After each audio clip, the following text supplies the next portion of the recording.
కాబట్టి భూలోకానికంటే పెద్దదైనటువంటి కేకును తండ్రి అయినటువంటి దేవుడు తయారు చేసి, ప్రియులారా, ఈ పెద్దదైన కేకును మరి చిన్నదైనటువంటి పశువుల తొట్టె అనే పెట్టిలో ఇమిడిచి వేసాడంట ఆయన.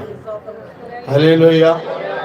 అందుకనే అయ్యగారు రాజు చరణాలు పాడతాం కదా, అంత దేవుడు ఎంత నరుడుగా మరియమ్మ గర్భములో ఇమిడిపోయాడు.